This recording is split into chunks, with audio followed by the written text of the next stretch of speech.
C-Town Stand Up. We're back here at the lunch table, Seattle's #1 source for hip-hop news and discussion. I'm Caj Encee with M-Pyre and Feez the Germ, man. We got a Seattle living legend here in the building with us here today, man. We got Raz Simone here in the building with us, ladies and gentlemen. Give it up for Raz Simone, man. Give it up for Raz Simone, everybody. Love. Definitely a legend. Yo, for one, man, you look fantastic, bro. You look happy, you look healthy, my brother, man. And we was talking about the food that we be on, man. Definitely appreciate you. Thank you for being with us here on the lunch table, man, especially here for this charity event, man. It means a great deal. Most definitely. That you're here with Thanks us. for having me.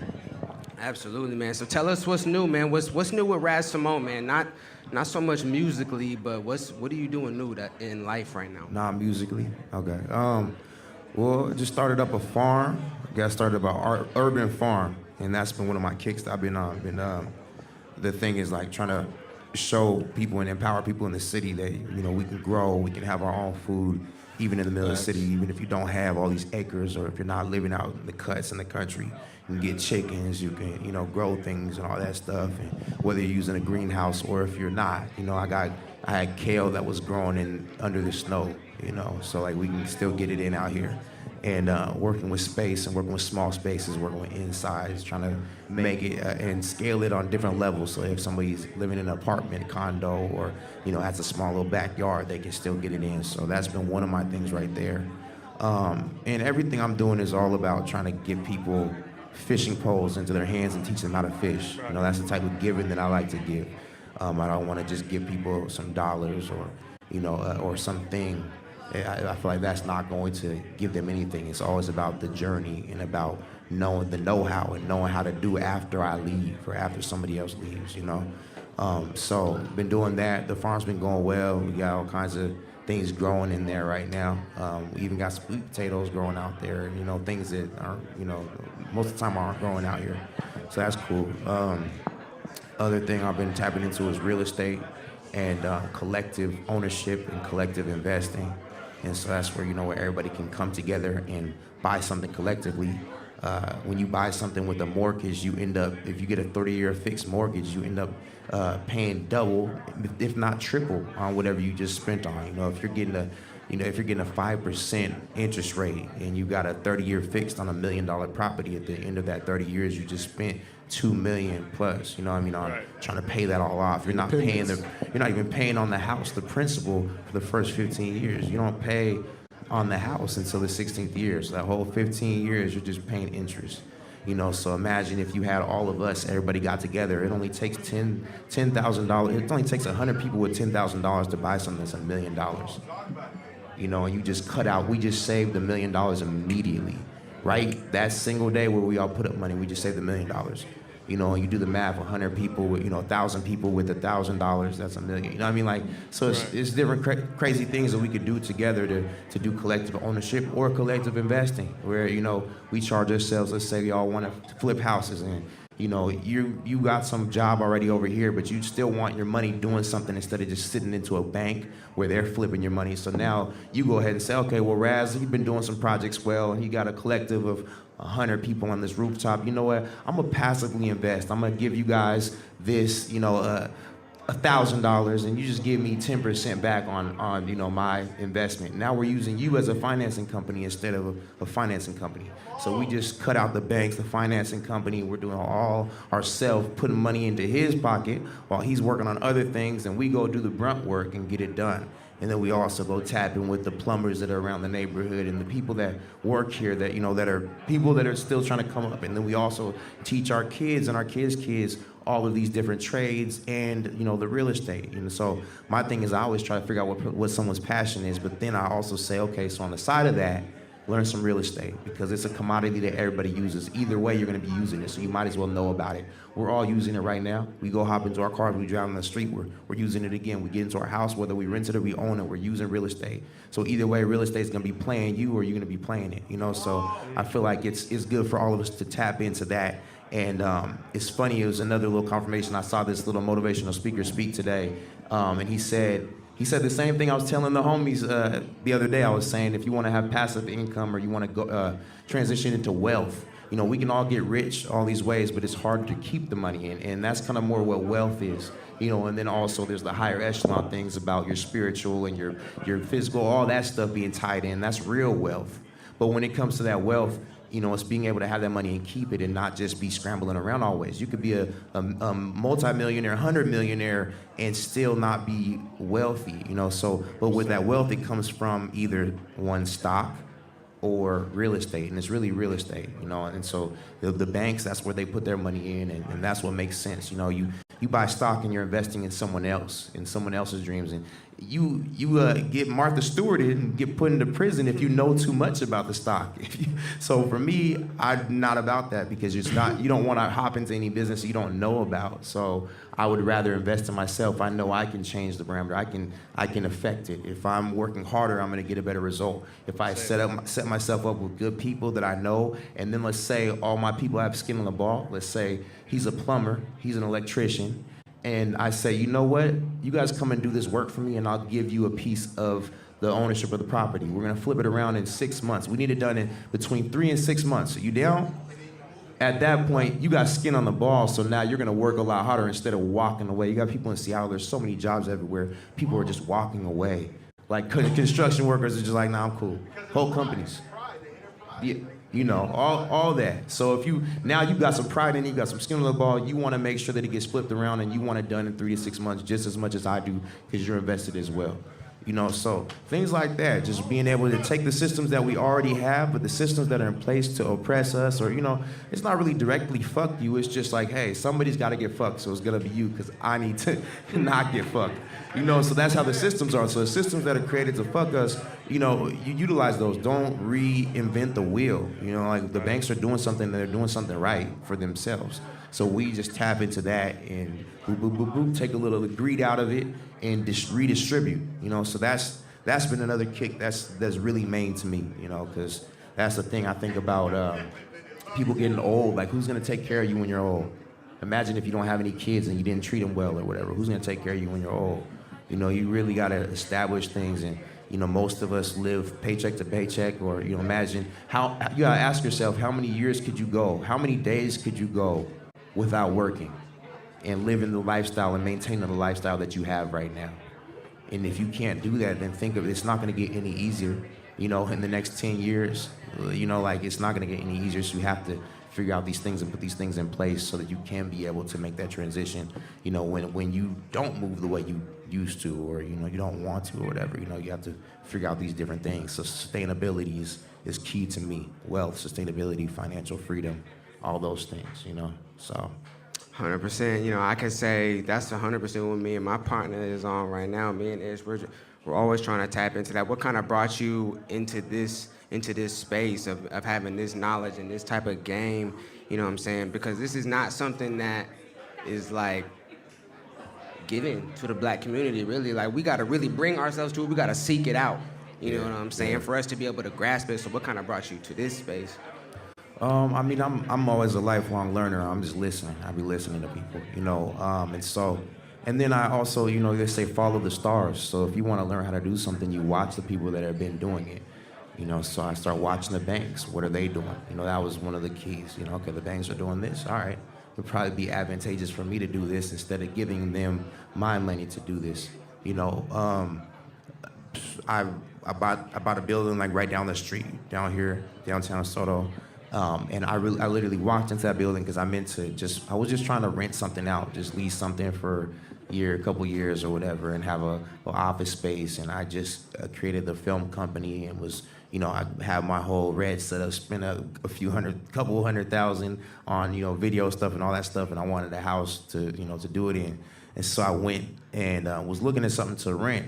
And I walked into the space and I'm looking up at the high ceilings, looking around all the windows and everything. And I was like, yo, you wouldn't be interested in selling this, would you? And it was just one of those things. I had those thoughts, and that was one of those things that kind of pushed me, because after I bought that, I had it for the year, so now I'm chilling, whatever. Property tax come in, it's like 12 racks, whatever, cool, bang bang.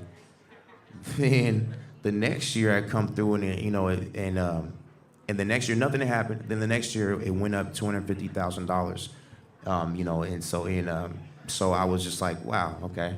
And that kind of just showed me that how fast Seattle is moving. And that made me kind of, if I wasn't already on it, it made me kind of double down and be like, all right, I'm having a personal experience right now, right here. That was $250,000 that just happened in no time for me, and so when I want to cash out on that, then that's there. And so in seeing that happen around other people in different little scales or whatever, it's like, all right, now it's time to get in here.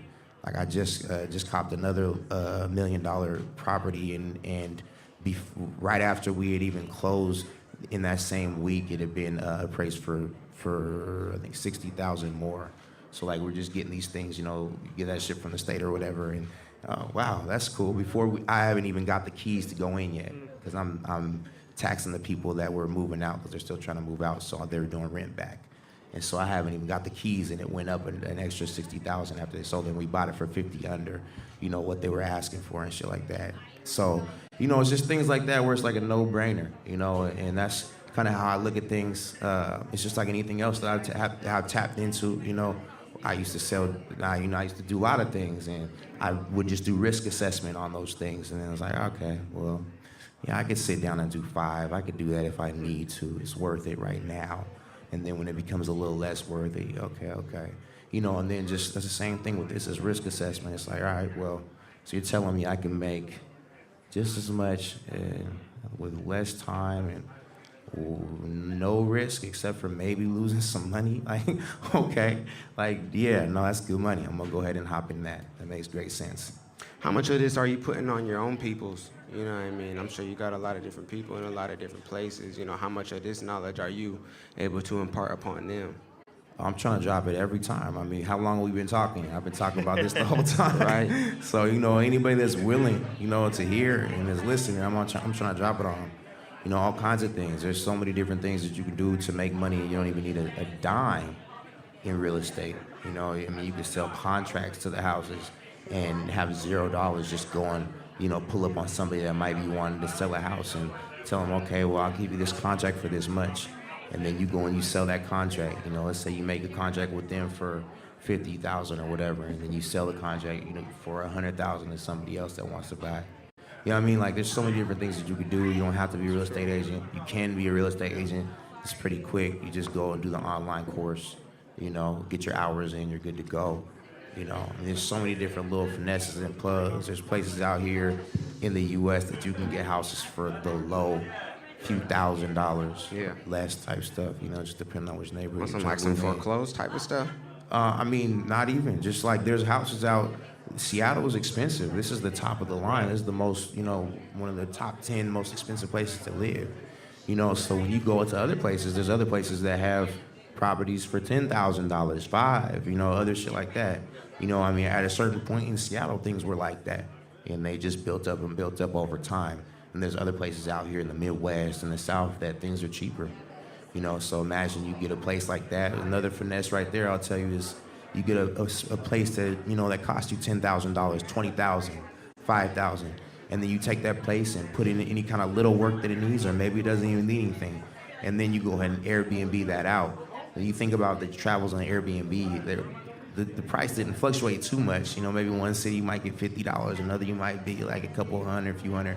But you're still paying some type of chunk. You're paying more than you would if you were paying rent at that place. In that same area, the rent might be $750 a month. But if you do the Airbnb, you might be able to squeeze out $1,000, a few thousand, a couple thousand at least, for that same thing. And now you already just broke even on that property that you invested. Maybe say $10,000, you already broke even within that first few months, or for sure that year. When does that ever happen? If you bought a place in Seattle and you try to break even off of renting something out, it would take you a lifetime and a half. You know what I mean?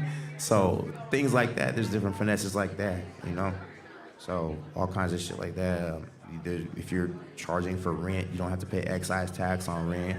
It's like the one way you can skip rent skip tax besides like being hella rich and having hella plugs, or death, Right. Or receiving a gift, So I just be finding all the little, finesses and just applying them. I just try to make sure there's no food left on the table, Yeah, that's man. I'm so happy to see just another black man who's tapped into all of this knowledge and is tapped into knowing, trying to get into all these finesses. Just small little things like knowing that an LLC will get you a tax break, you know what I'm saying, shit like that. But you know what I'm saying, transitioning over a little bit to the music, man. Still Love project you just dropped at the beginning of the year, man. How many projects has it been now? How many albums? How many EPs? How many projects has it been now that you dropped? In this year? Total. Okay. This year we dropped like a few. Total, I think it's like 10 or 11 or something like that, maybe. 10 or 11. Yeah. That's a lot of work. Yeah, I mean, there's even more that's not released though, so. That's a lot of work. That's a lot of dedication, man. That's a lot of hours. What keeps you coming back to this, man? What keeps you coming back to the music? It's my love, it's my passion. You know, I started off with poetry. That was the outlet, you know, so it keeps me centered. You know, it definitely helps me. And then once I learned that I had an audience, then it was like I'm making music for others. It's a conversation. So then, you know, you get things in your inbox like, hey, your music helped me. I didn't kill myself because your music and your path and all that stuff. Then it's like, okay. You know, maybe I should, I think of those things when I'm creating, you know. A lot of people don't like to take on that because it's extra weight, you know, like being a role model or affecting someone's life, you know. But for me, it's like, that's nothing new. I'm always thoughtful of that and conscious of that. And I've been, you know, I've been like a dad for so long. I've been someone that's thinking about others and, you know, just having that type of vibe and having to help manage so many different people and so much street shit and family stuff. So it's just a natural thing that I care for others. So I'm gonna be thoughtful of the things I'm doing and how I'm moving, you know. So yeah. So for me, that's just part of it. Those things are all what help fuel me, and yeah, that's what it is. Got you. Yeah. So for the real estate stuff, did it come from? You didn't really mention. Did it come from mentorship or reading or just strictly life experience? What brought you to that? Just life experience. Yeah. Like I feel like what I've learned is you want to hit your head up against as many walls as possible. That's how you get wisdom. You don't get wisdom from someone else. If you give me wisdom, then I take that in I metabolize that as intelligence. Right. You know, I have to go out there and get my hands dirty to get my own wisdom. Have you sought mentorship within real estate and investing at all? I had sought mentorship as a child with different things like business and all kinds of stuff. And I just remember it not being available. People kind of just, you know, like the whole gatekeeper type shit, you know. So I always told me, that was another part of the motivation. I always told myself, I'm gonna get all the game, and then when I get it, I'm gonna give it to others. So that's a big motivation for the community. Just That's something I'm thinking about all the time. I want to make sure I'm giving, and that's the biggest thing that I can give. Like for me, I don't even buy my son gifts. I can't even think I've never gotten him anything for birthday or Christmas or anything like that. Because for me, I just give experience, you know, and just, so it's always just whatever game that I'm giving him when I'm being around him all the time that I'm around him, and just giving him different experiences and things like that. But I don't want to put so much weight on things because it doesn't mean anything. Things is just a tool to be able to speak to someone else. You know what I mean? You come through in a certain clothes or certain jewelry, somebody looks at you a little differently. Now you have a little tool to talk to a certain crowd, but like that's about as far as it goes, you know. And so has that same thought process translated to your music in terms of like what you want to give people, what you want to impart on music, and kind of how you approach music as a whole? My whole life, you know, that's how I think about everything. I want to give people experiences, I want to give people knowledge, you know, experiences so they can get their own wisdom as opposed to giving them things or, you know, focus on the material. So yeah, that's definitely And what brings the inspiration for using kind of the soundscapes that you use that are a lot different from traditional production? Like you draw a lot from live instrumentation, but That's not what I live was just instrumentation, but like strings and like, choirs and like full real sounds. Like what drives the inspiration behind that? I think I really like movie scores. So that's part of it. When I was doing poetry, I would like find myself just putting words to movie scores when I'm sitting in a movie or something. Before I wasn't even interested in music before that, honestly. Like I grew up singing in the choir and all that stuff, but that didn't feel like my personal thing. I'd have my moment that I feel like my moment with God when I was singing, but then it wasn't like, oh yeah, singing, that's my thing. Nah, I go home and it's like, all right. So, but with watching the movies and hearing the movie scores, I felt that right here. And that was when I was like, wait a second, I see the power in this music. before I didn't understand why people listen to music. I was like, I could understand making it, but I didn't understand like the voyeurism. I didn't understand the just watching something and not participating, being a spectator. Like I would like to play sports, I didn't like to watch them. So the same thing with music. But then once I was in the movie and I saw how powerful, how much the movie moved things and made you feel certain things, that was when I was like, whoa, like there's some real power in this. And so I gotta utilize this. And then that's how I kind of started meshing the poetry with the music and all that. So I feel like there's so much, of that score-esque, that cinematic stuff that I throw in there. And then, a little bit of the church vibes too. I'll throw a little bit of that because I understand the power of that, how long, like that lasting power that is. How long that's kept people at a certain place.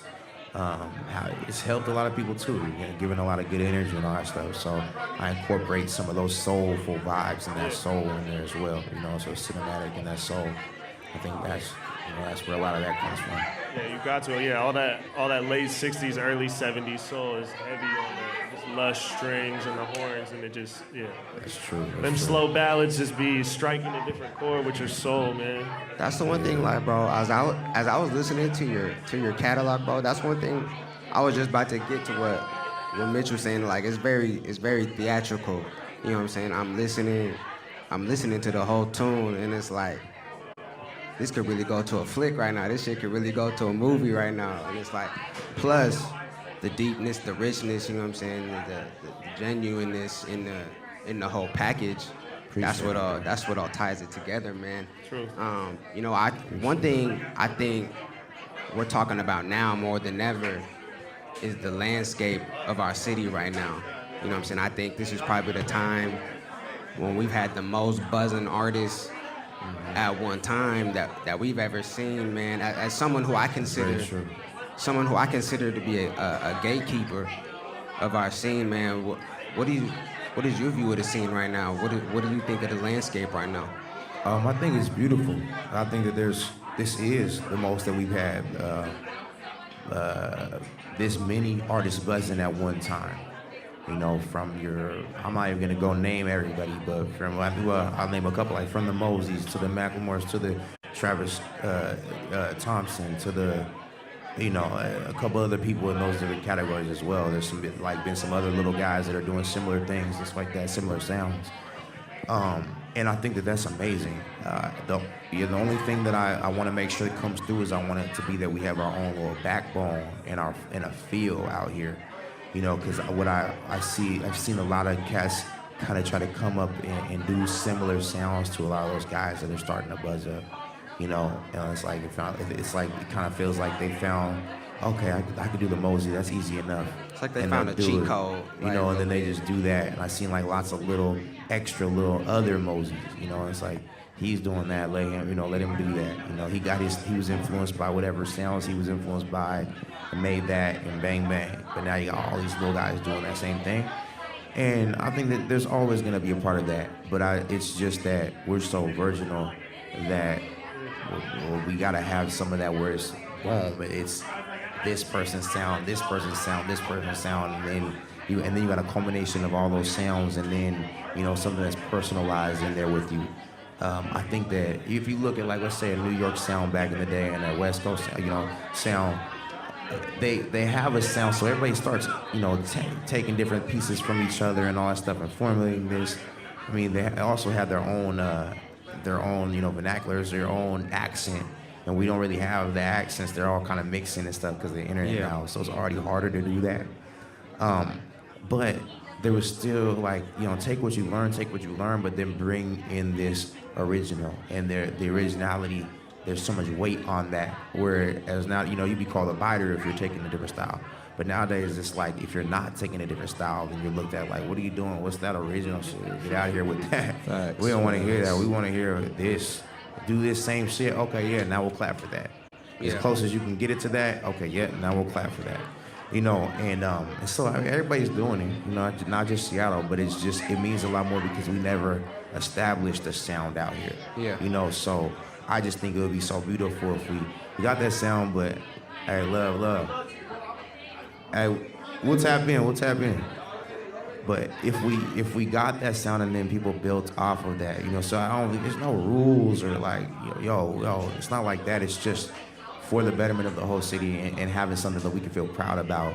I feel like if you took that thing, you know, you listen to all these different things and then make it your own, you know, something that makes it different. Even if someone was taking that whole Mosey style, but then doing the lyrics completely different, or doing the sound of their voice completely different, or, you know, there's something, you know, there's something that where you're changing, because yeah, you're a product of your environment or what's around you.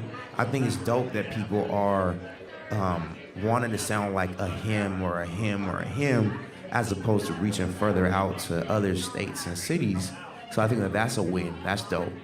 But just, you know, not doing the carbon copy, because we already have that. You know, how can you improve on his sound and then make it your own and tell your own story?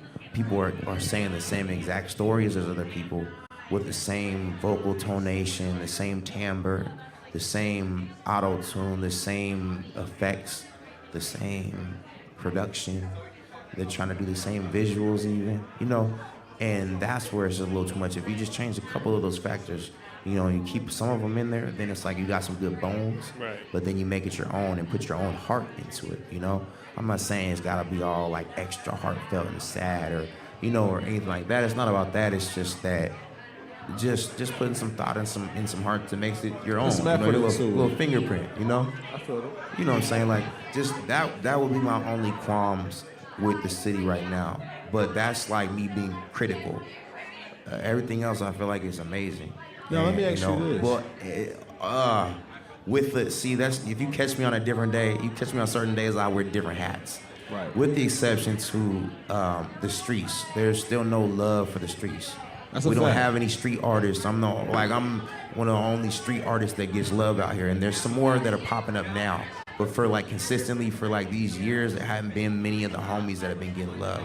And I feel like there's more that are popping up now, but still, everybody's still very marginalized. Everybody's trying and going hard. A few homies from the A, a few homies from Union, a few homies from D-Dub, and all over different places, West, you know, all that stuff and everything, that are trying to kick up some dust and getting some looks, but they're not really.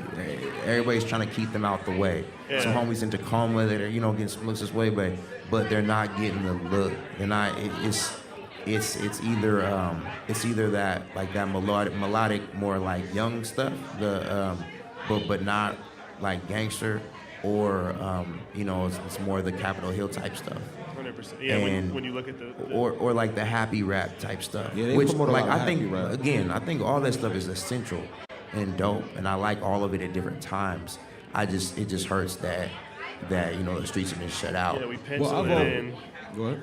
No, so it gets penciled in. If you look at the Times, the Stranger, this platform, that platform, this festival, that whatever. Whenever yeah, you it look pencils in on a certain aspect, and it really just doesn't show up. Maybe every now and then it'll let a little bit. You know what I mean? But I've always felt like Seattle infrastructure, as far as the scene, was overly populated with whatever sounds going on. It's always been a happy rap out here. My problem with that is, in other cities, like you got a Chicago, you got a LA, you got Texas, everyone has a different vision of how their music should sound and which genre of hip hop. Whether it's trap, whether it's wavy, whether it's melodic trap. And I feel that the only artists that are fully credited out here are R&B artists. If you ever notice, there's not a lot of black artists as rappers being, you know, light being shed on it, compared to Paris Alexa or a Gifted Gab. It's like they much rather see us more dominant on the female level, as far as being black artists. I didn't think about it like that. I would agree that you can definitely slip through it's kind of like the token stuff, you know, you don't want the like rough around the edges, you know what I mean? Like, definitely, when it's the happier vibes, the sing-songy vibes. Yeah, I guess more feminine energy. It doesn't give us an edge. It doesn't give the city an edge, though. It's not enough. Yeah, because I mean, but I would say it with tongue in cheek though, because there's still not enough like female artists But I guess, but what you're saying, female energy, like there's some like They male much artists rather that want put that out from us. female, there's male artists out here that do a lot of feminine energy and they get love, which is great. I think that's great because you need that balance. But yes, when you're neglecting the whole other side, that's not great either. So yeah, I just feel definitely. it doesn't have a balance out here. Yeah, I it's don't just know. it's balance. It all comes down to balance, and that's why it's tongue in cheek is hard because, I love everything that's happening, all the positive that's happening, but I don't like the marginalization and the things that aren't happening. Right. So that's where it's one of those things. It's not like I'm upset or why they nah. Any win is a win. Any win for the city is a win. Any win for marginalized people, for people that have been oppressed by whatever way is a win. So that's all love. It's just it's just the not forgetting these different sides, and especially when you break down to like the core of why I even started doing this. It was an outlet. It was these negative things are going on, and this is how I can cope with it. And then I share my story, and then someone else that has a similar story is coping with it. Being able to be a street journalist, being able to be a psychiatrist, a street psychiatrist, all these different things that mean so much to so many people, and then that whole aspect of music just being muted out here, then it's not good money. Like, yeah, we need our stuff so we can turn up when you feel like turning up, or you feel like working out and you want to turn up to the weights or whatever. You need your stuff when you're feeling happy and you're with your girl, you're doing your road trip and you want to be on a certain vibe. Like, that's why the whole last album, Still Love, like it was just all singing. I didn't even rap really at all. It was like folk music, and some different R&B and pop vibes in there. But it's like folk music, a little country twang too. But then I have the trapped out stuff, and I have the super hip hop stuff, and gangster rap stuff, and gangster hip hop, and like the Drive Theory is gangster hip hop. This is hip hop, So I like tapping into all those things. I genuinely like all of those different genres and all those different feels for different reasons. Hey, have a good one, y'all. But it's just different soundscapes for different events in life. So I think that's great. But I wouldn't want one of those to be muted out. And especially the one that hits me the hardest or the deepest, that really heals, because some of those are healing, and some of them are pumping you up, and some of them are helping you wake up, some of them are making you feel good when you're looking in the mirror, some of them are making you feel good when you're driving down the street just feeling like I'm that nigga, you know what I mean? So like that's good, and you need those things. I mean, they're helpful. Definitely. But then the ones that are like, damn, and helping you unload something or go through something or go through a death or whatever, like you don't want those muted, and you just got all your turn up, like that's gonna get old. That's not, you're not gonna have that healing aspect, So it's like, so I gotta fight for that. I gotta put myself on the line for that. I gotta make sure that no matter how, no matter where my life goes with this positivity, I'm always tapping in to that side of things, and remembering and staying close to it. For whatever it's worth, I haven't left out. I've still been very close to it because I've been going through my transition, so I'm still, like this when it comes to street stuff or whatever, and so that helps with the music. But when I really do, completely elevate and, help get a lot of the homies around me out the way and all that stuff, I still want to make sure I'm tapping in because that's so essential. Right. There's so many people that are trying to come about that, but they don't have it yet, so you can't just be like, I'm good, bro. I'm over here, gluten-free, all organic. Like, fuck all that hood shit. I'm gonna do strictly polka music now. Like you can't just switch up like that completely. But there might be some polka albums coming out. But I can see that. Raz polka. So I gotta ask you, man. The last one you said you described as folk music. That's a really good way to put it. Why?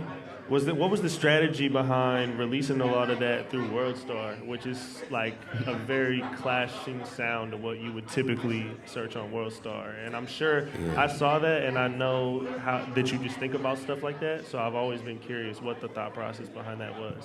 I always like to do something different, shake shit up, make people think about something different, and I would like to do social experiments and see how it affects people. So I was like, we're about to do this whole country. Some of the stuff didn't even have drums coming in at all, and put it there and see how people affects people. You know, I also like to bridge gaps as much as possible. That's why I've been doing hella songs with Jay Park. You know, all the Korea Connect. Been out to Korea like 5 times. We did a whole album that I haven't released yet. We'll probably release later on this year. That's news right there. You know, yeah.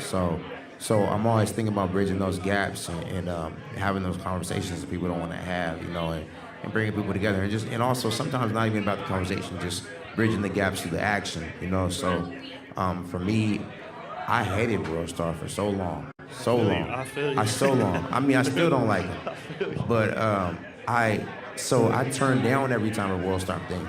Like, they put an interview up from me once, and like I didn't approve it, but it's still up there. You know, like, I never wanted my shit to be on World Star. I was like completely against. I have a song called World Star where I was just talking about like fuck these guys, pretty much. You know, so just because all the things that they can perpetuate, you know, with the platform that they have and how like they're not caring about anything with that shit. You know, that's how I felt. So, you know, but then I had to realize it's the same way where I had turned in all these different features with different big artists. You know, like they were wanting me to do stuff with Young Thug, with Migos, with all kinds of stuff. Writing for hella people too, like Kevin Gates and Wiz, and like they wanted me to write for Lupe. I didn't even know there's some of the artists where I'm like, damn, I think a lot of it's like choruses and things like that, you know? Okay. So, but either way, the point is that I was turning down all these different things and doing these features with Rick Ross and all this stuff because I'm so genuine with my music. It means so much to me where I'm like, yo, how can I make a song with you? You didn't live this life experience that I lived. You didn't live this one. We can't even make a girl song because you definitely weren't fucking my bitch unless you were paying. You know, so like we can't really maybe even sit and have, you know what I mean? So it's one of those things where I was like, to be real and to be real myself and not let somebody, you know, fuck up something that means so much to me, I wasn't even allowing features like that. I have to know you somehow. And then if I know you, you know, you can't be rapping about this other stuff. We gotta rap about some family something or something completely different because I know you're not about that life probably. So, you know, so it was like that type of thing, you know, so this whole time I've been against the big features for that reason, because it just means so much to me, and then against the whole World Star stuff, because you know, my stance with them and their platform. But then I just started realizing it's like the people that I want to affect the most are the people that are tapped into those things, are listening to those artists, are going on and looking at World Star every day in the morning. And they're not gonna know an alternative if you don't show an alternative. And you know, you gotta meet people where they're at. So I was over here meeting people where they're at with my music, but I wasn't thinking about the platforms and, you know, the collaborations and all that stuff. So now it's been a whole 180 to that, where I'm like, nah, I gotta tap in with all these people. It doesn't matter if you're fake and you're not, you know, you're rapping with something that you didn't do, or you wanna rap my life. It doesn't matter, because there's someone that's listening to you and taking that, everything you say verbatim like it's real, like it's the realest shit that they've ever heard. So, you know, for me, it's like I have to tap in with them and you show them something else that's real. They might now roll over this way because they're like, oh shit, damn, like I thought he was real, but now I hear this and I can feel it's coming from a different place. You know, and now you can be able to pull those guys this way. Same with the World Star, pulling people. So, you know, that's how I look at those things. Yo, you mentioned somebody earlier. You mentioned Macklemore. Of course, you went on tour with him. Mm-hmm. What's your relationship like with him? I mean, it's cool. I don't talk to him much, but like he's the homie. Sometimes I'll just, you know, he'll check in. I'll check in. You know, it's good money. You know, I think Mac does him, and I think like I understood what I wanted to understand about him. You know, when I was asking the questions and stuff like that, to see if he was, you know, see if our values were aligned and the things that we wanted for the city and all that. And I feel like he wants great things for the city. You know, he's got an ego just like any of us, but he comes off as a very humble person because he's very humble too. You know, but he's just like a human ass dude. You know, I think that like, so part of it is he wants to see everyone succeed, but I think there's also that rapper part that's like competitive, that doesn't want to see people succeed more. You know, but it's a mixture of things, just like anybody. So I don't think he's a bad guy. I think he's dope. He's been putting a lot of things together. He's been doing a lot with that whole program, that youth program. You know, he threw a big bone to Travis Thompson. and Travis has been taking that and mashing with it, you know. And that was like kind of the perfect thing. Because that was the other thing too, is that, I mean, you gotta realize that Macklemore took his homie XP on every one of his tours. You know, every one of his tours since pretty much day one. And you know, XP's not a superstar yet. You know, he's not blown up now. So it's not like he hadn't put in certain things to try to get things there, you know. I think it's that you gotta realize, and this is the other thing I was talking about earlier, circling back, is like the type of music that he makes. It might not be the fuel. It might not be able to fuel other, you know, like a Macklemore couldn't really help put on a Mosey. He can't really help put on a me, or like a, you know, just. I mean, to be honest, he can't really help put on a lot of artists of color, because a lot of his fans are listening to him because of the way he looks or feeling relatability, certain things. 100%. There's a sound connection and then a look connection. And that's what I realized from being on tour. Because I saw, and I realized this with, you know, doing the K-pop stuff, you know, and the K-R&B and K-hip-hop stuff as well. A lot of it's not even the sound as much, it's more so the look. Because people see, what do they see first? The look. And it's like, oh, this looks like this other artist that I fuck with.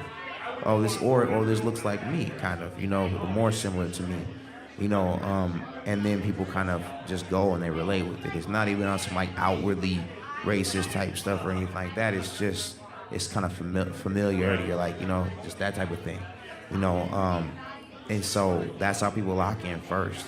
And I just seen that, and then the music is, oh, yep, if that, so like, let's say Travis, he kind of looks, you can't tell, was he white, Mexican, whatever, but he's like friendly face. He's not too dark. And then, you know, he's not rough around the edges. He's got that happy sound and that kind of pace that a Macklemore has. So then he can like soak up a lot more. Whereas like XP might make that type of music sometimes, and do some very melodic, you know, happy type stuff. But he's a bald-headed black man. Let's just be real. He's a black dude. He's hella black. And so he been touring with them every single year since Macklemore. They've seen millions and millions of people, and he's been in front of millions and millions of people, but he still has less followers than I do. So like that's just one of those things. Like if my experience didn't attest to that, I know that his can, you know. And so it's like even with those things, like Macklemore can't even help how he will want to a lot of people. And that was one thing that he was like talking to me about too. He's like who do you think even works for me? Like, you know, he was like, he didn't want to put on just another white rapper from Seattle because he thought like politically that's not gonna look dope. You know what I mean? Like, I mean, what do you think when he says when? Because like a Sam LaChow, he could blow up a Sam LaChow. A Sam LaChow would blow up if he went over here, or even a Ryan Carvell, you know, would blow up if they got the juice from a Macklemore.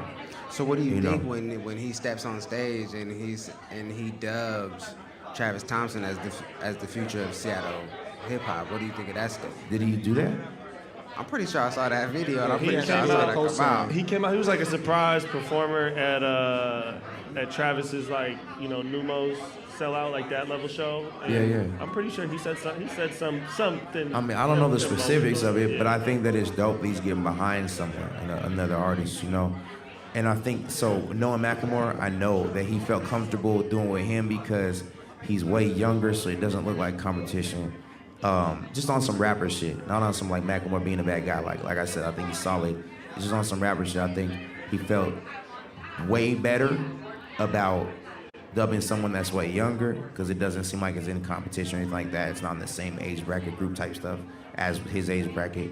And then also he's of color, you know, a bit. He's native and white or whatever, so he's got some color to him. Those are big things that Mac thinks about. I know he thinks about the color thing. He didn't want to put on, I mean, he was even, you know, he wanted to be safe about the Saul stuff, like, cause he could have blown Saul up too. But I think he looked at Saul kind of like it was a little too white type stuff. And maybe part of that, you know, that's just like my thoughts on that. And like, you know, just talking to him, I know, because I mean, imagine if you're a white dude, you gotta think about different things you gotta think about when you're in hip hop than being a black dude. Like, I can say whatever the fuck I want, you know. Here, at least this is a space where like, I can say whatever the fuck I want. Go somewhere else, maybe not so much. But, you know, you're a white dude, you gotta be mindful of things you're saying because everybody's gonna come at you sideways. All the white people in the city, all the black people, any color are gonna come at you like, yo, you went and put on another white dude? The fuck is wrong with your racist ass? Da da da da da da. So he has to think about that type of stuff if he doesn't want to deal with all the backlash that comes with that. And me being a regular human as being, I wouldn't want to deal with the backlash. Also, I'm a root for the underdog, so I'm gonna try and go at somebody that, you know, a little more marginalized or whatever, you know. So that's the reason why, you know, he wouldn't have plugged in a Sam, or, you know, I've had conversations with him, or even a Saul. Like he was like, you know, like just on that type of stuff. And so yeah, so I think for him, I think that was a good move. It made sense, and it's actually a place where he could help. Anything else would be a gesture. If he went to try to like put me on, it's more of a gesture, because no amount of reposts or any kind of cosigns that he could make on stage to me are gonna help my career any. His fans aren't gonna just tap in with me now because he said something, you know? Right. It just doesn't connect like that. Yeah. But at Travis, it will. So, you know, he was just right enough to slip in there like that on both sides. That's a good point. So I think it was a positive move that he made, you know, and I think he put a lot of thought into it. He knew what it was going to do because of all those factors, you know. So, yeah, it gets tricky. It's definitely interesting. Talk to me about Black Umbrella, man, and what that stands for. So, yeah, Black Umbrella started out as a brotherhood, you know, and it's just like all of us being out, you know, running in the streets like how we were doing, and then all of us also recognizing that we have a love for music, you know, as well. And so, you know, it started out just us being out there and kind of just being a whole little thing or whatever unit. And then we started getting more serious about it and started turning, you know, we started like, let's actually do some music, you know, and then it started becoming an artist collective and all that stuff. And, you know, my thing is, I always say, you are what you are by all of your movements. You know, so you can say you're whatever, but it doesn't make it so.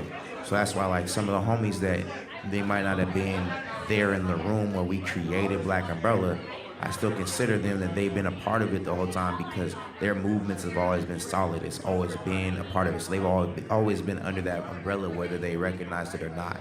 You know, and that's kind of how I rock with everything, because it's like, you know, a label doesn't do anything.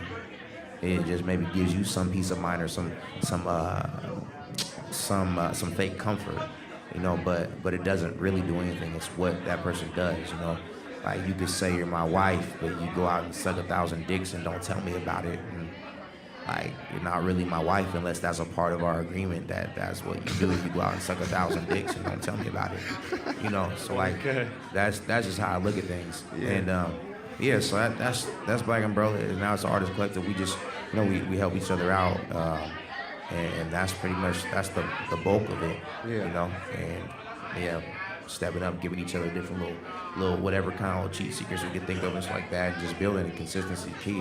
You know, and that's the other thing about why I did that World Star look the way I did it, and I do certain things like that, is because there's two different ways to make it, and take that with a grain of salt, because I mean there's thousands of ways to make it, but like I'm thinking of these two different categories that you can categorize something in. So it's the same thing that one of my billionaire fashion mogul people were talking to me about when they were trying to give me advice about some putting together clothing lines and stuff. And it's the same, it's a business thing, because in business you can either do, so I guess it's the exploit or exploration. So you're exploiting something you already know, or you're exploring further. You know, those two different sides. But the other thing is, what they're talking about is, you know, it's like you're either finding the trend and keeping it on trend, or doing something completely different with its own style. And a lot of times in fashion, they like to find a good marriage in between, because they're trying to sell products, and they gotta come and make sure that season's good money so they can go on to the next season. So you know what I mean? So they gotta kind of maybe sell out a little bit and do something trendy a little bit, you know, and so people will wear it, you know, all that stuff. But then make sure they have a little piece of its own, so it's a standalone. Like, you look at this thing and like, those are the Gucci slippers, and other people make knockoffs, you know, going in line with that. But it has to have its own thing to be able to be that, you know? And so I think it's the same way with music. I see people trying to do it with their look a lot nowadays, where they do something extreme so their brand sticks out, you know, or like color their hair and face tats or whatever. But now so many extremes, so that's just regular, so it's kind of harder. But with the music, a lot of people don't do it. A lot of people nowadays are doing whatever's in trend. They're doing it, and they're kind of not doing the sticking out so much. I mean, at least the people are getting shown up. Now, but the thing is, with that is it's a double-edged sword, is because if you do the thing that's in trend, yeah, you might go out and get that hit single, bang bang, get that notoriety, get them likes and them followers real quick, because somebody already created the path.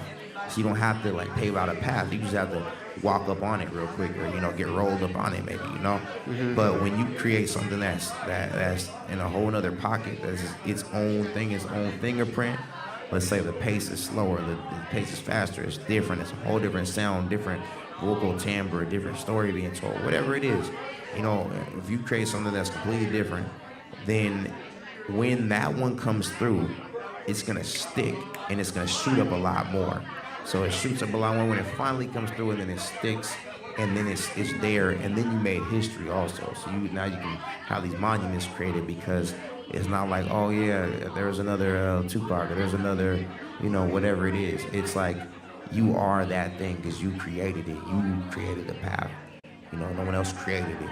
So now you go down for that, and you have a way more, long-lasting career.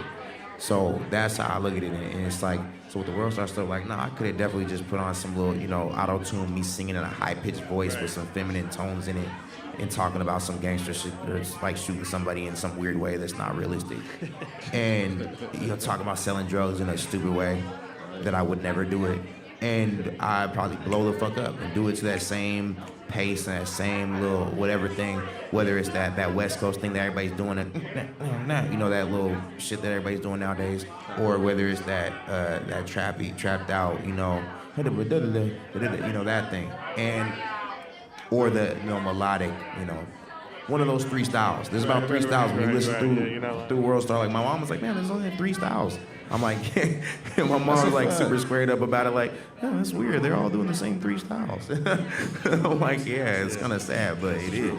So, I'm either doing like Mortal Kombat, like new school West Coast rap, with the gangster hopping up that, the RBOM guy type shit, or doing the Young Thug babies, the babies of Young Thug type stuff, or, some little whatever thing. So it's like, but you're just gonna be looked at as that thing. You're not gonna, but if you do that whole other thing, it's like, once it hits, it goes through.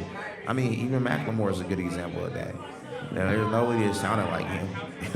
As far as the shit that he was putting out with think about it. What's it called? Thrift Shop? Where have you ever heard some song that sounds like that? That was like a hit song. Never. What was his name? What was his name? Wanzi? Wands. Wands? Yeah, Wands. Yeah, that's the first time I ever heard Wands. Yeah. So I mean, when you think about it, like, yeah, we might sometimes people make fun of it, like, man, there's way other better cuts than that, Mac, which that was whack. People kind of we can say whatever you want about it, but that shit was super different. It was on VH1 too. I remember seeing that when my girl was watching everywhere. Basketball Wives. It was everywhere. It was a hit song. It was like #1 shit on the He had charts. everybody. Well, he had at least 10 people from the scene. And at the time that was booming, he had them in the video, like Caprice. Yeah, a lot of people. That is David was in that. Yeah. Well, it was a unique sound. That was a moment. And also, what I noticed what he does is, like, people I've known for years, either through, college or whatever the case is, or high school, they're all either contributing to what he's doing or he's contributing something to what they're doing. And that's kind of that's dope. It's like working with a community, similar to how you have the village. It's good money. That's what I'm saying. I can't say anything bad about what he's done. That's the same thing I told him. I was like, bro, you don't have to worry about me asking any more questions. Like, I was like, man, you're doing things 1,000 times better than everybody that's on the couch talking shit about you. Right. Like, you're doing what you're supposed to be doing. Like, anything else is extra credit. So that was one of those things. And yeah, man, it's good money. But yeah, but anyways, like, that's what I'm talking about. Those unique sounds. That's what cuts through. That's what lasts longer. You got me. I look at it like I got one life in this body that I know of. I want to make sure that I'm putting out something that I'm proud of, and something different. So something that's me as well. You talked about a little bit earlier about different artists that you decided not to work with, you know what I'm saying, for whatever reason. Is there some artists out there that you do want to work with? That you I do wanna make mean, some now music with? I'm trying to tap in with everybody pretty I much. saw you down there know? doing a lot of work with Mozzie. Yeah. We have an album coming out actually. So Okay. we're about to drop that soon real quick. So yeah, I mean I'm trying to tap in with everybody. I just I'm working on a whole album with the Slavic artist. She's like a Slavic pop star hip hop artist out there in Slovakia, like one of their biggest artists, their biggest female artist out there. And so like we got like a few albums already, or a few songs already, shot a few videos. We put one out for her album actually just like earlier this month. And that was just me doing a feature on her album. That was the first thing that we did. And that shit shot up, it's doing well. And then like, we were out in Ibiza shooting another video out there in Spain, Ibiza and stuff like that, just like a month or two ago. So like I'm over here just trying to tap into everything. I feel like, anyone can. The homie reached out. I Love McConan reached out, did a song with him. He's gonna put on one of his albums. What was that So, experience like? Was y'all in the studio? In the studio bro, together? bro. No, he sent it over, but we're supposed to be tapping in, bro. Like he be hitting me up and just like, bro, like he'll just be like, dog, you're a you're a fucking poet. And this is gold. Like, how do you do these things? Bro, I need some help. Like, he just be tapping in and like really just being hella Is he in a genuine. good space right now, man? You said what? Is he in a good space right now? I don't know. I feel like maybe I don't know what he's going through like last few days, but I feel like he's just a genuine dude. Like he doesn't give a fuck. He let people know he's like bisexual or whatever he is on whatever given day, and he doesn't care. But he's also, he don't get it fucked up. He also, he also went to jail for killing someone. Right. Like so. He just seems real solid and genuine, and not afraid to be himself. So I never looked at McConan different when he came out. I thought, if you make dope music, that's all that should matter. I don't care. It's not my dick. Right. You know what I'm saying? It don't affect me. It don't have anything to do with me, so I don't care. That's real. Yo, how much is rap a vehicle for what you're doing right now? You're talking about real estate, talking about clothing lines and stuff like that. Where's your balance at right now, and how much is rap and hip hop and music taking up that portion of the pie right now? I think it's very much so a vehicle because when I come in and I'm a rapper or a singer, then people want to hear what I'm talking about or hear. Like if I was just doing real estate, this interview wouldn't be happening probably in this arena.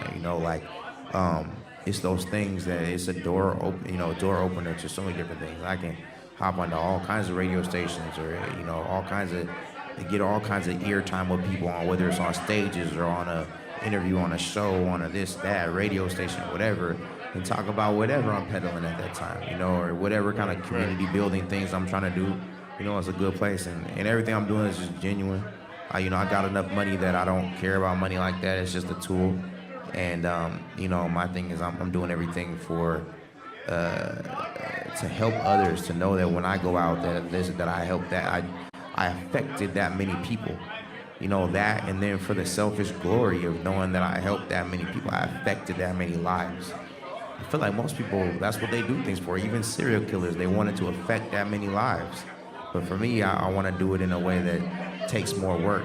It's easy to demolish things. You can, a house that might take you 2 years to build, you could demolish it in 20 seconds. Yeah. So like, I'm never about that easy shit. I'm about, it's that work. So I'm trying to put out the positive as much as I can and, help people and affect as many lives in a positive way as I can. And that's my money. That and like us, the homies getting down doing push-ups or whatever, that's where we get our money. Yeah, so that's my value is the health and the spiritual wealth and the, and affecting lives. Like, and like I said, I tell them on a selfless level, but even on a selfish level, even if I wouldn't get anything from anything, there's no money involved or whatever, I'd be doing the same shit. Because, even selfishly, that I'd rather go down like that. You think about Nipsey Hussle dying. Nobody was like, hey, I want to be like Nipsey because, man, he was a multi-millionaire. Who said that? Nobody cares about that shit when you die. Like, they're thinking about how many people you affected and who you affected and how you affected them. You know, not even how many, because that's the thing. Like, we count hearts, not bodies. That's how I look at it. So I'm trying to affect in a potent way, not just spreading myself thin and not doing much for anybody. You know, like, I really want to be able to, spark an idea in somebody's mind and they take it somewhere else, or give them the tool that help them feed their family and help them teach other families to feed other families.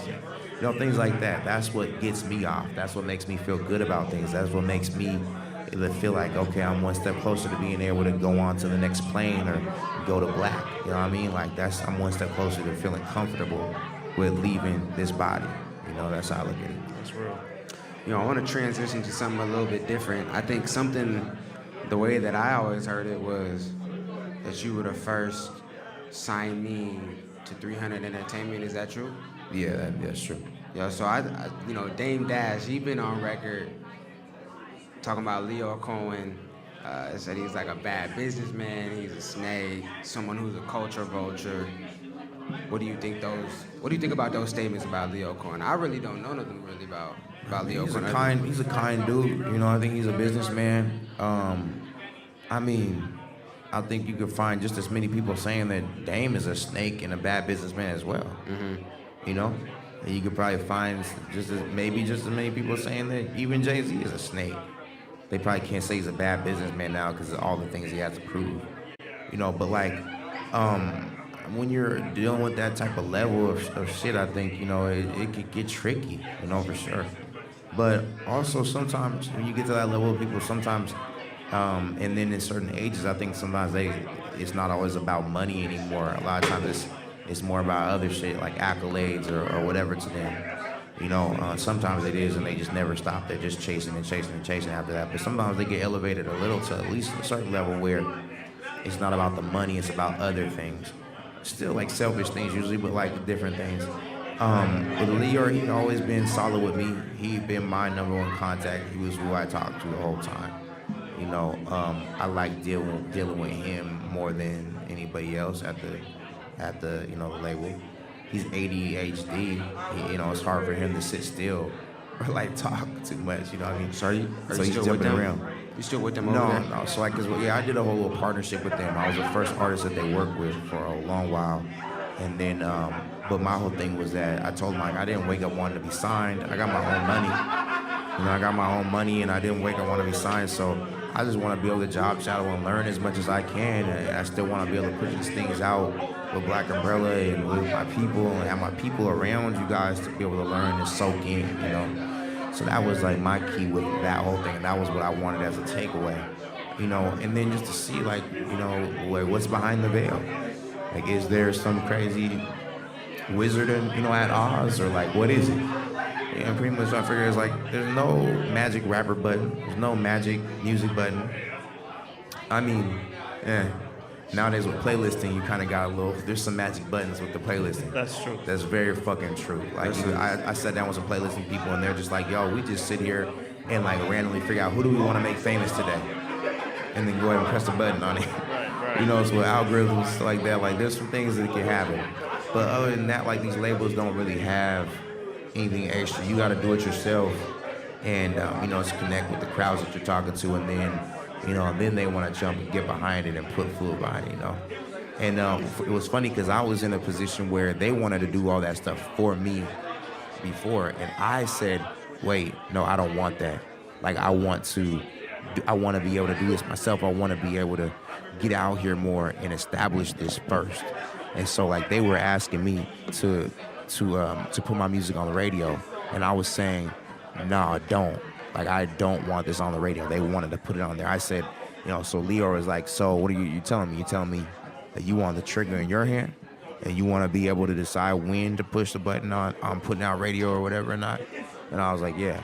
And so like they wanted to just go straight to it and bang, bang. And I'm sitting there like, I don't even feel like I'm seasoned enough. Like, I don't feel like enough people know about me naturally, without any of that stuff to be like, now I'm on the radio or now I'm, in this big whatever the fuck. So that was my thing. And I don't regret that because I didn't feel like I was ready. Like, I think that it's so much doper that I'm doing all these things at this level, the real estate things, the farming, all that stuff at this level, without the big rap money, you know, or without even the big rap name.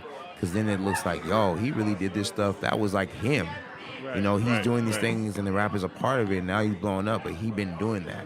You know, and that is a way more epic story to me and a more unique story because I never seen anything like that. Right. You see how all types of rappers go and get property after they have rap money, after they go and trick out, you know, all their money on like 10, 20, 30 different cars. Then finally start, okay, shoot, you know, condos that they're living in, like apartments and renting. And then they're like, okay, fuck. All right, we get some properties, shit like that, you know. But for me, I feel like it's way more unique that I'm doing it right now before that even happens, you know. So, yeah. You know, like, I hope you don't take it the wrong way, bro, but now that I'm able to sit here and have a conversation with you, it's like, just like you were saying, bro, like, you got so much focus, like, it's an actual focus for you to do this thing. Anyways, like, I got so much admiration for you and the efforts that you put in outside of music. Oh, bro, I appreciate it. You know what I'm saying? Like, that shit, the music already, that's why we're here, that's why we're talking. I appreciate it. We love the music, but like, everything that you're talking about outside of that, trying to impact the city, trying to impact the people around you, man, that shit is, like you were saying, that's what people remember you for. That's man. a legacy right there. Exactly, that's what we remember it for, and that's the thing that we can for sure remember you for, man. You know what I'm saying? So that's love. That's really like, appreciate it. For sure. I remember seeing Raz at a show once. This is like a Raz Simone memory for me. This is like in the beginning. I remember this is when you had the high top joint. Yeah. And you had the, you know, still keep the same look, you know what I'm saying? Never switched stuff, kept it original. I remember seeing you in the first phases of doing shows. I remember you would be on stage for like, you know how the set times would be 30 minutes, you'd be on there even longer. And that just showed dedication, you feel me? You definitely was showing early on that you were a force to be reckoned with. You were like, look, I'm here, I'm present, I'm going to make an impact. Oh, man, that's love, bro. Thus far, man, you definitely made a great impact, not only for the city, but also for our black community. That's love. Like, even seeing when you rocking with, you know, Fatal, B. Cole, those dudes, you know, AD, like, these are all dudes I just highly respect. That's say, what's like, up. That's what's up. wow, these dudes really put in the work, especially AD, and have, you know, for you to have him rocking up with a black umbrella. It's just amazing to see that. You see, you know, it's like a partnership. It's like you can see the genuine side of that. Besides the that's business. love, and all those guys, that's the brothers too. Man, we been to hella countries together, the cities, little brawls, and all kinds of shit. So you know, that's love and all that to hear that. Yeah, I feel like I ran into you like Numos or something like that. I don't know. Crocodile. One of them. One of those, yeah. But I think I might have even tapped in, maybe went into, because I keep on seeing Numos, but it might have been like I pulled up at a show that you were at, or you were doing something at. You were performing. I might have been slinking around. You might not have even seen me though. Club. That's what it was. Okay. It was Q Nightclub. I remember that like it was, yeah. I just feel like I remember pulling up on something. They're like feasible Germ, and I was like, okay, no. We had because I heard I knew the name, you know. But I didn't like associate it with. I didn't have it associated with a face like that quite. You know, I think I like known the name and seen something, you know, in there and stuff like that. And so I was like, I slipped into something. I feel like and I was like, you know, paid my money, got in there, I was watching or something like that. I got you. It's probably the Death by Stereos. Something. Yeah, Death by Stereo beat battles. We were having those. Okay. Yeah, I think it was probably something like that. I definitely went to like a one beat battle at least. It might have been that. It might have been, I think, the Death by Stereo 2, Brainstorm versus Creeps. That was the big one. I'm that sure was like Brainstorm was at the one I went to. I knew Brain was cleaning everybody up. He was cleaning everybody up. Nah, but yeah, we crossed paths a few times. Though. I'm knowing though. That's definitely, man. You definitely, I definitely saw you out a lot. Yeah, you know. But it's amazing to see like a lot of artists out here connect and knowing each other from, you know, just crossing paths here and there, and then finally bringing it full circle. I feel that that's what we're all doing at this point. Like, you know, from this podcast to you and your movement to this person over here and their cause. Everyone's finding their spot. Everyone's finding their picks, and I feel that, you know, we're all coming together, working together to really be, you know, do for the bigger picture. Nah, that's good money. Oh yeah, one more thing I'll say, and this is something that goes for like nationally, internationally as well, like globally, but especially here, especially hip hop, you know, in the States. we don't give enough respect to our elders. You know, and not just respect, like we don't put enough, we don't fan their flames enough. And the thing is that God willing, the force willing, whatever you talk to when you're in a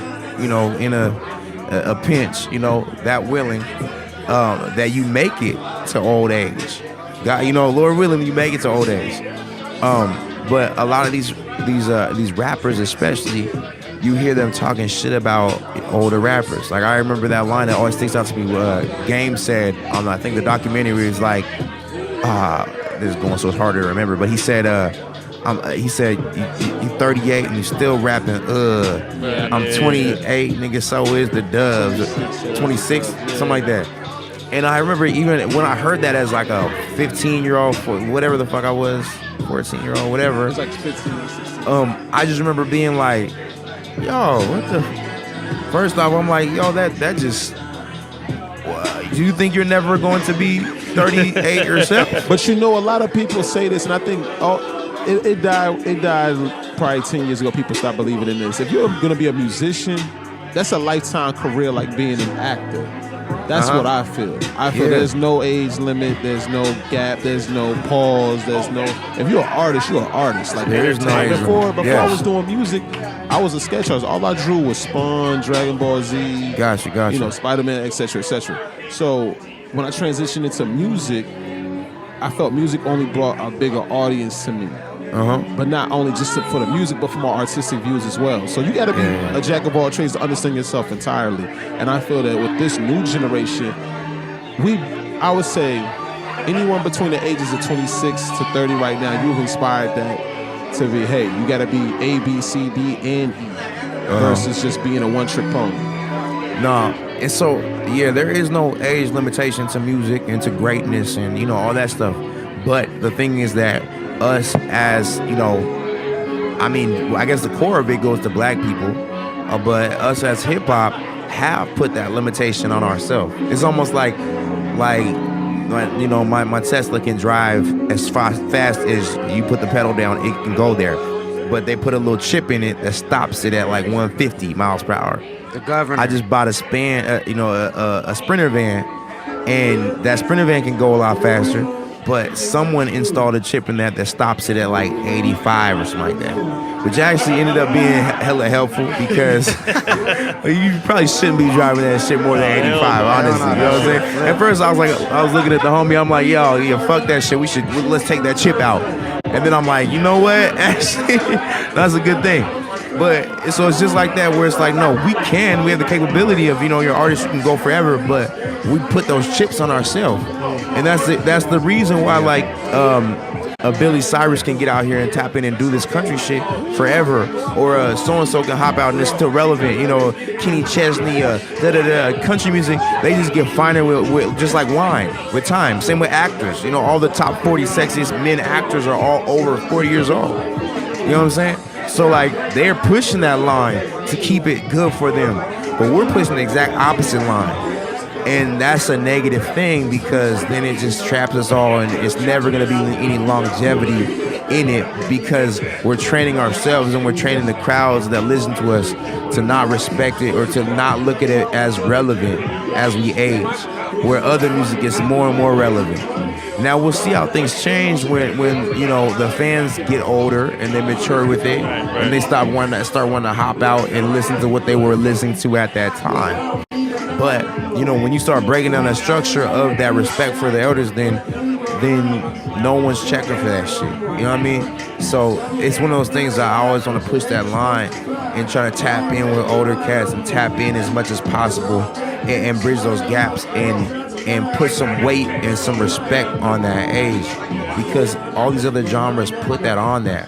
But our genres, we don't put that on there like that. You know, so like rock stars they're still being rock stars out there, going in, getting it in. You know, country music, folk artists, there's no date to it. It just gets better with more shit that you have. But Jay-Z, DMX, Jay-Z's been doing a lot, but that's an outlier. How many Jay-Z's do we have? We got one. You got a DMX, but We got one. it only goes so far. We got one. And DMX is not a G. He just played El Corazon, man. Yeah, I know. Come on, man. That was a shame. He That just hurt was my so heart. big enough at a time where if you're that big, you're actually big. You know, Right. he was famous when there was only famous people. Now everyone's famous. Right. I mean, this It person was a with the cell moment. phone was probably more famous than all of us. Taping what we're doing, like, hey, look at this stupid shit, and they're more famous than all of us. You know what I'm saying? So that was a lot more epic back then, and it still went, you know. So yeah, I mean, you got some people. I mean, even E40's not to be slept on. You know what I mean? He just dropped a new joint too. That was kind of crazy. Shit, he got forever albums, man. You know, but 40, man. like Always we gotta surprised have my favorite that. album. But it's still like you're working against stuff. You gotta tap in. You gotta do shit that you wouldn't do normally to stay, you know, current and stuff. Whereas a country artist can still be in their closet doing shit the same exact way they want to do it, and it's gonna go. You know, and the kids are taught by the adults to respect and love that music so much so that they tap into it and they love that shit. They might go and attach themselves to a Taylor Swift later because she's bringing those country tones in and doing this country music. Now they have someone that looks more like them than a Kisney Chesney or whoever the fuck they got, but they still gave respect to those and they know all those songs, you know? So it's like, it's one of those things we gotta teach the kids a certain way and to, you know, respect your elders, but like on all these levels. That's what makes it so that we protect the industry that we have. And that's just one of those conversations that no one ever has. I never heard other people talk about this shit. Yeah, that's real But shit. I always think about it and I bring it up to people. You know? So that's just one of them things. We're young now, but you know what I mean? Get older and older and then bang bang. Forward every day. You know? Well, shit, man, before we close things out here with you, man, we're going to enter a segment that we call the lunch hour, man, where we ask you some everyday questions, man. First one I got here for you. What's the first thing Raz Simone thinks about when he wakes up in the morning? I don't wake up in the morning. You stay up? I'm just up. You either got the, what's it called, narcolepsy? No, that's when you like be falling asleep. Or when you fall asleep anywhere? What's the one when you stay up all the time? Insomnia. Insomniac? Insomnia. No, I just, I mean, what's some of the first things I'm thinking of? I'm just thinking about all the different meaningful things I have to do. You know, like what am I gonna do in my day that's gonna be meaningful? You know, I honestly, I was thinking about this earlier today. I was like, damn, like, is there anything because I had to have like a little bit of rest. I was doing hella shit, but I was trying to make sure cold didn't come about. And I was just thinking, like, what are the different things I've done with my day? Is there anything I've done with my day that would make me feel like I made a dent in the universe today? You know, was there anything that would make this day any different than if it didn't even exist? You know? And I'm sitting there like, fuck, I gotta do some shit today. But then I had a great meeting before this, and I came here, and you know, so I'm tapping in still. You know what I mean? So it's like, okay, yeah, but like imagine how many days you have that go by where it could have been any day. You know, nothing could have happened, and nothing happened. It did, you know, that day could have just not existed, and it wouldn't affect the nature of the universe at all. I don't want days like that. I want it to be that every day is something that's like building and growing, and I'm doing something that's meaningful for this whole shit, like making a dent in this whole shit. You know, that's what I be thinking about. That's a lot to think about. That's a lot to think about in the morning, man, in the AM. That's a lot to digest. Man, next one I got here for you, man. What's your favorite pair of shoes of all time? Yeah, these right here, man, these Jesus 500s. Them joints right there. The Jesus Open Runners. But you can't be rocking them in the winter. Nah. Man, I don't know. I don't really have a favorite pair of all time. I've never been like a sneakerhead Jordan guy. Like I got some Jordans, but I don't know what they are. Like I don't know what shit is. You ain't I got no hella shoes. You don't got no team flights. I know you don't got no. I probably do. I think I do. Cause I don't care. Like I just be getting whatever. Like I just whatever. If it look cool, I don't care. You know That what I means mean? Like if I that like means. it. But I also like all leather, like actual shoes and shit like that. You know, I like Jordans. That's something I always thought. I was like the buffoonery, the coonery, the trickery. I always thought about it because I'm like, Jordans aren't even real leather. It's deep. How niggas gonna be like, nigga, you got the flights on, nigga? Oh, you don't got the, nigga, you got the Jordan team Jordans? I've heard this shit. Team Jordans, but that's the how you ones. know I have some somewhere because I That's heard the niggas say ones. that shit to me. That's the only way. I don't know what these are. The funny I heard thing people is say that shit. The So one it's team like, Jordans, they look like some sixes. I know the ones. It's like the team flights or something like that. They look I just probably like got some them. sixes. It's real crazy. But you know what I'm saying? Like so that was always funny to me. I'm like, how you about to be like give scrutiny to something that's already fake? That's facts. You know what I'm saying? Like these nigga, you wonder why your feet smell so weird when you wear them too long. Like they're not breathable. The material is off. It's not real. You know what I'm saying? So I can't put too much weight on that shit. You know, I don't even like wearing brands if I can get away with it. Like I don't even have any brands. Like you can't see any brand on what I'm wearing right now. Yeah. And, you know, I don't like wearing brands. I only want to wear my brand or any brand that's like one of the homies or something like that. You know, or nothing. Like that's how I'm rocking. And I like, you know, I be getting stuff used or I create shit myself. Yeah. You know, like I be creating all kinds of shit. I feel like that's the next wave that I'm trying to be on. You know what I'm saying? Because I done ran through a whole lot of brands, and it's like at the end of the day, that shit really don't mean shit. You know what I'm saying? Especially for myself, because like I don't even really be around people for the shit to be flexed like that. You know what I'm saying? So I'm rocking this shit inside the house. You know what I'm saying? Like, but honestly, I need to link up with whoever I could just slap the logo on. I'm really at the end of the day trying to rock my old shit at all times. Be self-represented at all times. Definitely, yeah. You know, your own shit, the homies, like, so, you know, local, shit like that, you know? Like, yeah, speaking of that, we got some socks that we I just created as well. You guys should get some pairs for the low. We got socks for like, what is it, 5 pairs for $20. 5 pairs for $20, goddamn. Like 12 pairs, was it 12 pairs for 40? You know what I mean? So like only for a couple dollars a stock, you know what I mean? And they're, hey, hold up. Sean. I'm gonna tell you, he just bought a pack, so I'm gonna try and have him come bring a pack up. But yeah, they're designer. They got the stitch and everything, like designer socks. Like they be going for like $20 a pair, you know, at least like for a pair. Oh yeah, for like 4. But I'm trying to do them for the low, for about like $3 or $4, depending on if you're buying 12, it's like $3 or something. Oh, I'm gonna shop with you. I'll show you. Hold on, I'm gonna have him bring it up. I'm actually bring all socks. Tell them bring the socks up. Bring the packs in. I need something comfy. And they're extra comfy, bro. I'm trying to tell you. I be thinking about the socks in the morning too, cause I got all different type of pairs. I only rock horsepower. My son only got my socks. So. I only got polo socks. My whole sock drawer polo. I transitioned out of the Nike Elites.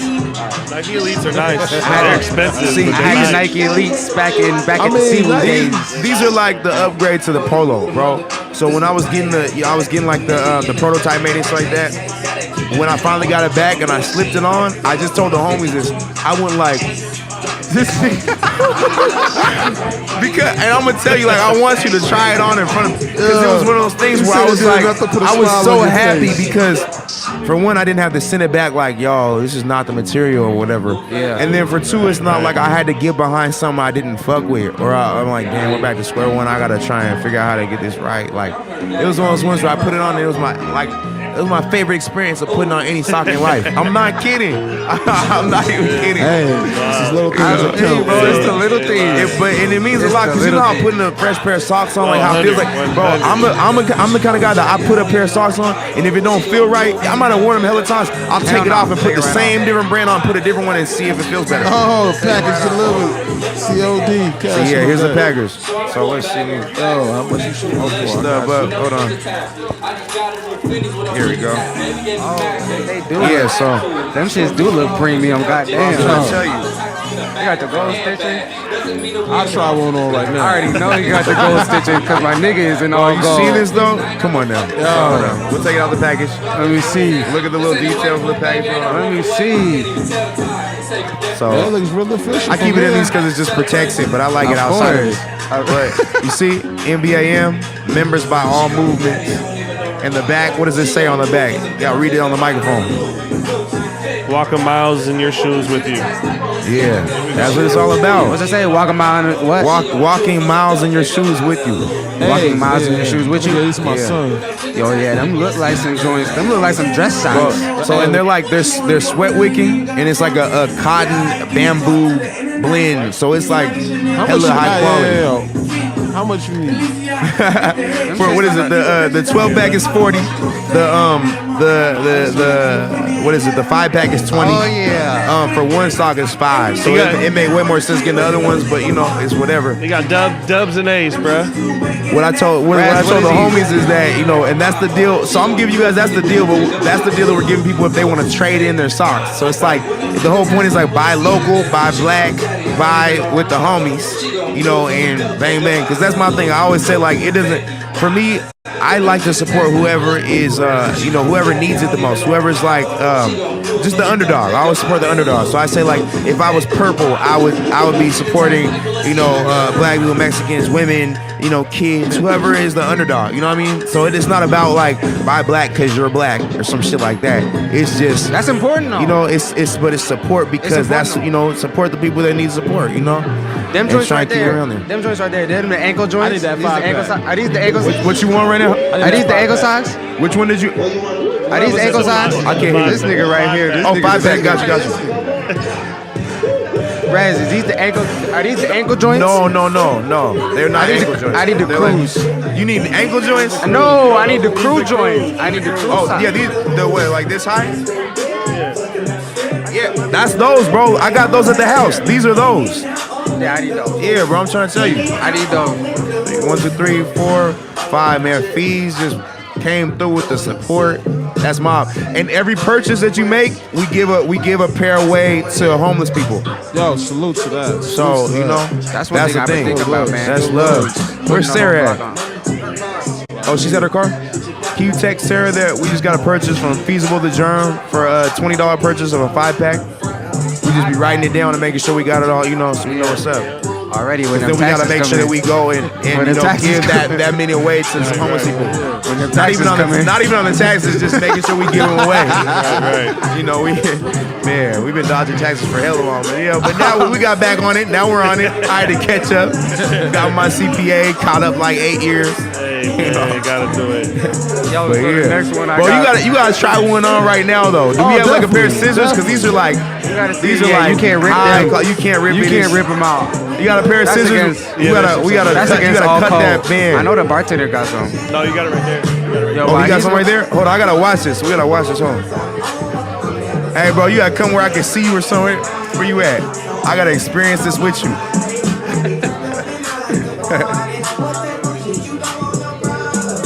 Okay, I can see underneath. I got you. You're good. You can sit down, bro. Oh yeah, you got the scissors to get that off. That's what you need the scissors for. Yeah, you need it. What is it? It got the string. They on got it. the string is tied in there. So it got the white string. That's how you know. I know the finer detail. That's how you know it's official. That's $100 pair. That's $100 pair right there, bro. It ain't the black. It ain't the plastic tag. It ain't the plastic. No, they sold it. You gotta look at how they fit. It's exactly how you want it right there. It's thin enough to be a dress sock, but thick enough to be a hooping sock or whatever else. And that's what I love about it. I'm already knowing. I got every way to know exactly what that like is. Heaven, bro. Then it just cool it down to warm it up all at the same time. Nigga, that sock just sucked your dick, didn't it? Yo, this is definitely. Like how easy it is to slide my shoes back on. And it's way easier because it gives you that little space. And sweat wicking, bro. It don't be sweating like that. It's like money. it's like the Dry Fit 3000. Yeah. Oh wow. No, I'm trying to tell you, like it's like it gets that comfortable. It's that comfortable for me. 3K. It's a perfect little blend. Yo, I might do tap dance. That'd be fucking 3K. But yeah, man. So that's just another little piece, you know. Man, you can see the size exactly how you like it. This comes out. You know, it's the crew how you like it. It's the same shit. Yeah, most definitely. So just little things like that. Oh, 100%, man. I'm seeing it, bro. I'm seeing it full circle. I'm seeing it. We're not even talking about it. We talking about it, but we seeing it too, man. Yo, but I got a couple more for you, man. If you could work with any artist, dead or alive, right now, who would it be? I mean, if it's dead or alive, then it's like I gotta go with like Tupac or Mozart or some shit. You know, something like Mozart? I gotta go with some crazy shit. You know, if it's dead or alive. If it's dead, I gotta pick somebody that's dead at that point. I feel it. Nipsey, that's funny that came on. What's crazy, I never even told anybody this story, but Nipsey hit me up. And he, invited me over to the studio and said, like, anytime you're in LA, come tap in. I've been hearing about you, bro, and I'm trying to tap in. I wanna play you my new album, and then this was years back, and I never cashed in on it because I'm just not one of those like. I just be going with natural flow, and I don't be hopping in people's inbox like, hey, bro, hey. It's like almost like I be playing too cool, and just like on some natural shit. And that's like one thing. I don't have regrets, but that's one thing that I would have done that a little differently. I would have made sure I tapped in with bro and everything. But it's also one of those things where it felt great that he had reached out, sent me an email, messaged me just from way out to tap in on, just and cross that energy.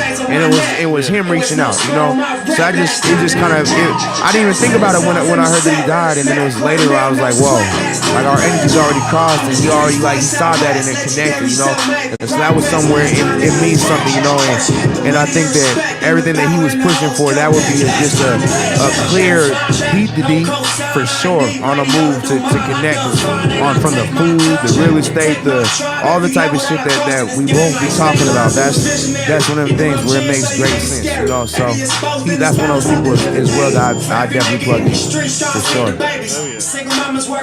Yo, if a super producer, one of the supers, like if Timberland came to you with a beat and Kanye came to you with a beat, but you could only take one of their beats, whose beat are you taking? I know if my homie Twan was here, he'd probably say Timberland. He's like a Dr. J, more Timberland type, fan. He's been doing that type of production. But I might honestly say Kanye, just because he be doing so many different shit that I don't know what I would get. And he could get on a different vibe that I was on, and he's not afraid to bring in 100 people to make one beat. There's no, there's this ego attached, but he's not worried about doing whatever it takes to make that song best. He's not J. Cole and shit where it's just him making all the beats by himself. And he's willing to break down and bring people in and do all kinds of shit. And that's what I do. Because like any kind of producer that came at me, I'd be like, okay, well shit, I gotta co-produce it with you because I'm about to bring my own sauce to it. So I feel like I would feel most comfortable with Kanye doing something because he's gonna bring in a whole crew of people, a slew of people. So yeah, that's probably what I have to choose. Yo, if you could have one superpower, what would it be? It would be some type of mental, psychic type shit. You know what I mean? Like just more enhancement in what I already have. You said what? Say it again. What? Some telekinesis. Yeah, that type of shit. some telekinesis. Being able to move stuff with my mind and like be inside of people's heads and thinking all that shit. Because then you could be able to stop so many different threats. Before they happen. I wouldn't manipulate people. I wouldn't control people's minds. I wouldn't do that because I already have the power to do that, and I don't do it. Right.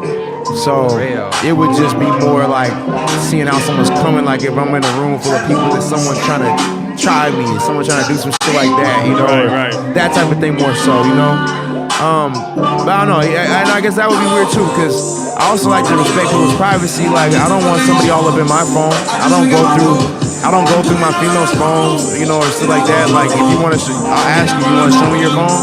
You want to show me like how you what's your narrative when you talk to people?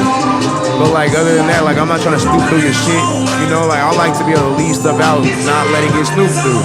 So I wouldn't really want to be snooping through people's brains. So.